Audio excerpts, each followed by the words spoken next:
Hey, Kara Jane with ICING for Buttercream, and today we are talking about how to get smooth buttercream.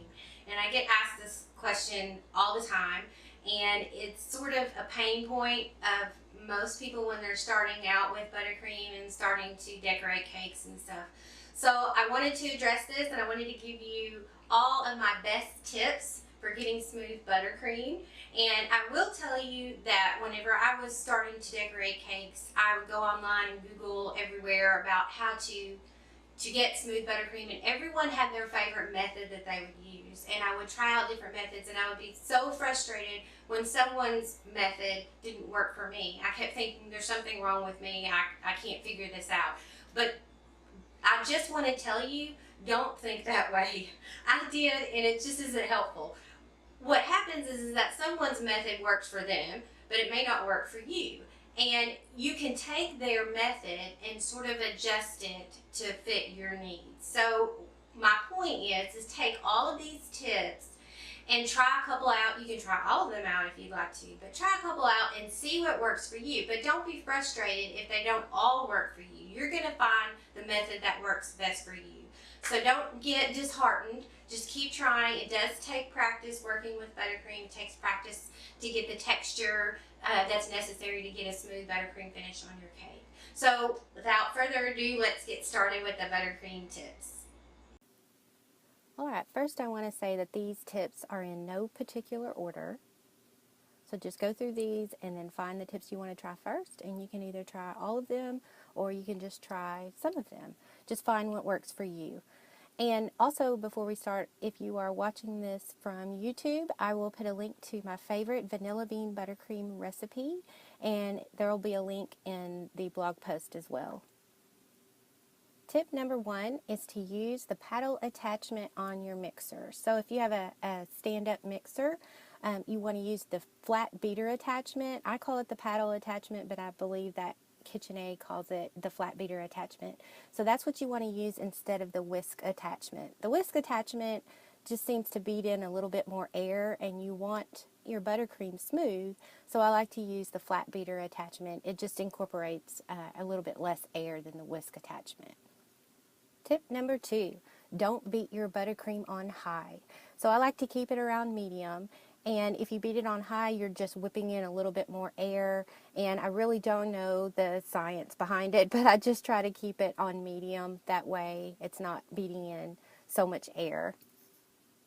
Tip number 3, try using half and half cream instead of milk.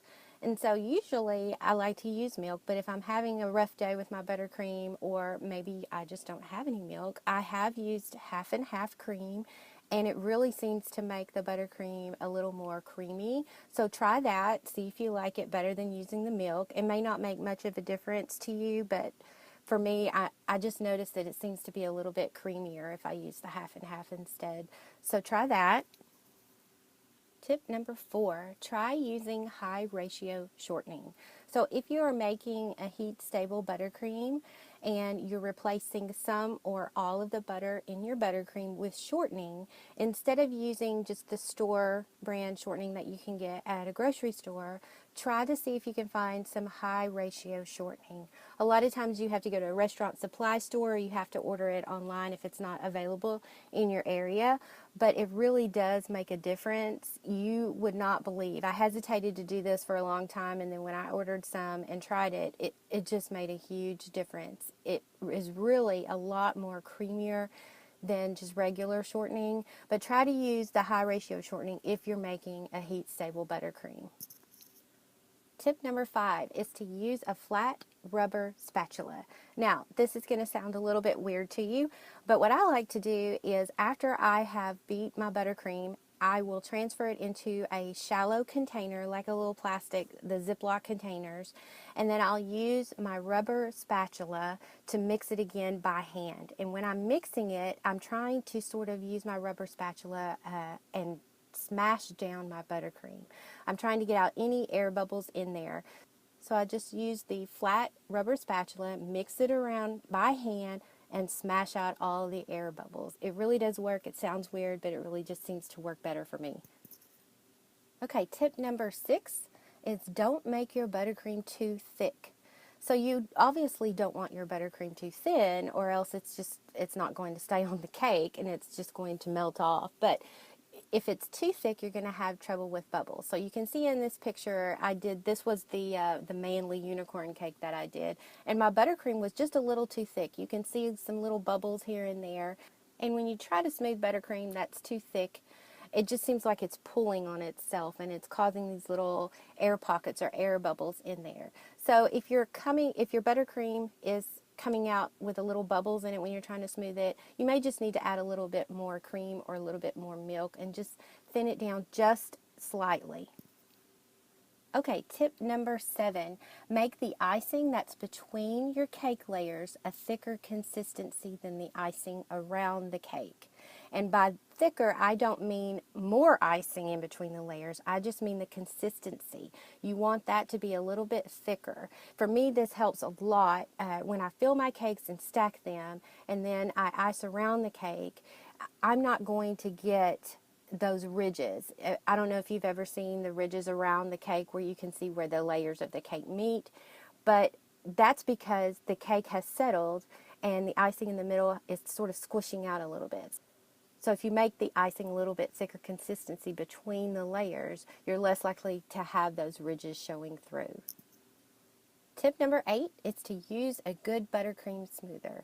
And by good buttercream smoother, I mean the smoother that works best for you. There are all different types of smoothers. There's plastic, there's metal, and there's even acrylic smoothers.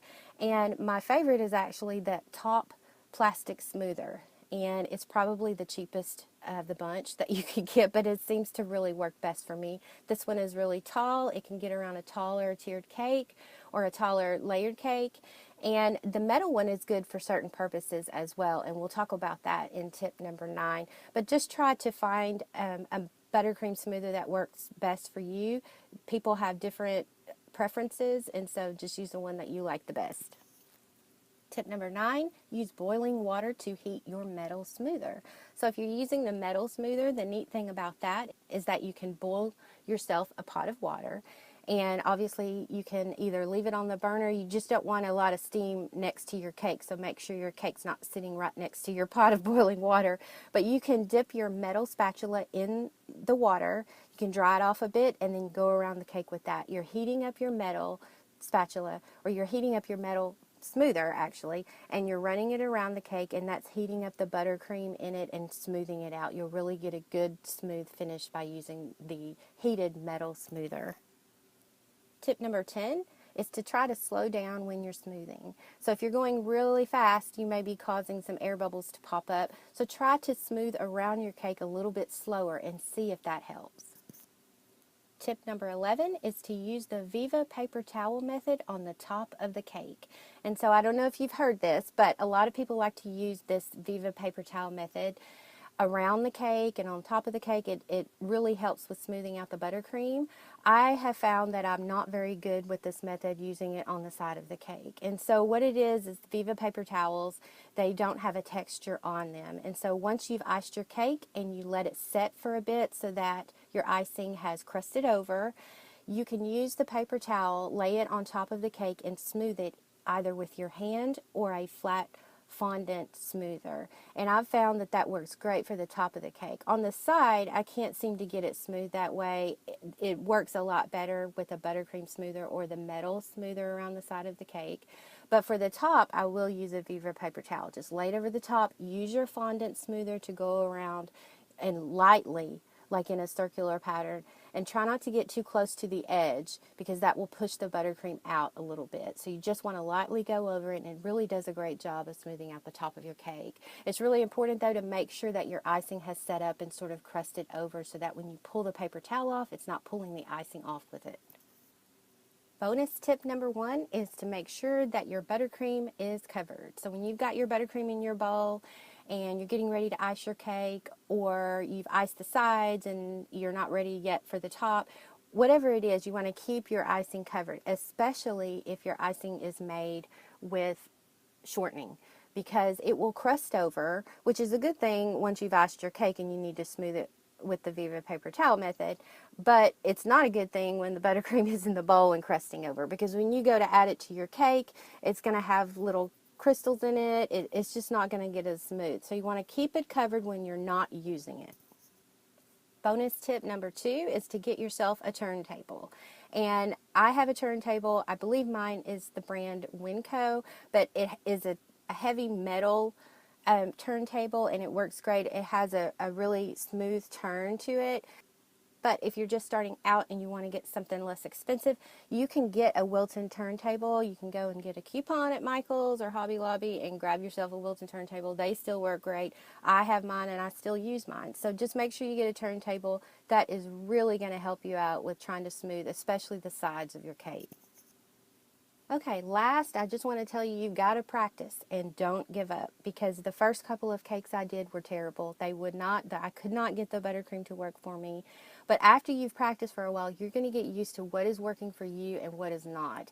And different methods work for different people. So take some or all of these tips, try them out, and see what works best for you. Just because someone says this is how you get smooth buttercream does not mean that's going to work best for you. So try them all out and see what is working for you. And if you want more instruction and detailed instruction on buttercream cakes, I have an entire course just about buttercream cakes where you're going to have 5 finished projects once you're done with the course. And it goes even deeper into smoothing buttercream and my sort of cheater method that I use to get the sharp edges around the top of the cake. So that course is called Cake Decorating Fundamentals, the nitty-gritty basics of buttercream cakes, and you can find a link to that in the blog post. So I hope this was helpful for you. Let me know if you have any tips that work great for you that I didn't mention here. I'd love to know it. And if you have any questions, just let me know in the comments. And I'll see you next time.